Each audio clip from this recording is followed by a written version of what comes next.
अब आप छोड़ दीजिए उपेंद्र भाई, सोहनी जी, चिराग भाई, सब भाई, आप इतने समझिए यह कंट्री 2024 का चुनाव आईबी, ईडी, सीबीआई, चुनाव आयोग और सिक्योरिटी के आधार पर ही लड़ेगी।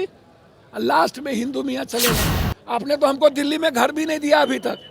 तो ये मैडम को, पप्पू यादव के कारण यदि मैडम को घर नहीं मिल रहा हो, 1 साल एमपी हो गई, तो क्या हम बीजेपी को, मुझको तो समझ में नहीं आता है कि क्या केंद्र अगला चुनाव सीबीआई, ईडी, आईबी और सुरक्षा देने के आधार पर ही लड़ेगी। नमस्कार, आप बिहार इन शॉर्ट्स देख रहे हैं। मैं हूं परमवीर सिंह। जाप के सुप्रीमो पप्पू यादव ने उपेंद्र कुशवाहा, जदयू पार्टी और चिराग पासवान को लेकर बयान दिया है। उन्होंने कहा, जब उनसे पूछा गया कि उपेंद्र कुशवाहा को Y+ कैटेगरी की सुरक्षा मिली है, इस पर पप्पू यादव ने क्या कुछ कहा है, आप देखिए। घोषित करने की बात की है तो जदयू में कहीं ना कहीं भगदड़ मची है। पहले उपेंद्र कुशवाहा, फिर मीना सिंह और अभी नागालैंड के तमाम जो लोग हैं वो सर, मुझको तो समझ में नहीं आता है। नागालैंड एक छोटी पार्टी है, 200-100 वोट पर एमएलए बनता है।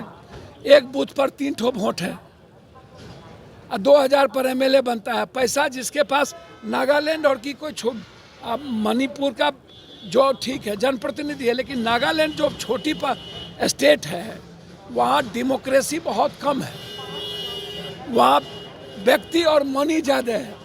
वहाँ जदयू चला जाए आ जाए। अब उपेंद्र भाई के बारे में क्या कहना है, मुझको तो समझ में नहीं आता है कि क्या केंद्र अगला चुनाव सीबीआई, ईडी, आईबी और सुरक्षा देने के आधार पर ही लड़ेगी। पहले ही अब पप्पू यादव को डेली मारने की तैयारी है। डेली फोन आता है नेपाल सब जगह से, माफिया पर हमला नहीं करो। तो हम तो बाप नहीं करते हैं। आपने तो Y+ हमारा था, आप ले लिए। अब आपसे मैं लगातार आग्रह कर रहा हूँ, आपने तो हमको दिल्ली में घर भी नहीं दिया अभी तक। तो ये मैडम को, पप्पू यादव के कारण यदि मैडम को घर नहीं मिल रहा हो, 1 साल एमपी हो गई, तो क्या हम बीजेपी को के आइडियोलॉजी को जिस दिन मान लेंगे उस दिन घर मिल जाएगा? या उस दिन हम भी जट कि उसके पहले क्या हमको सुरक्षा नहीं मिलेगा?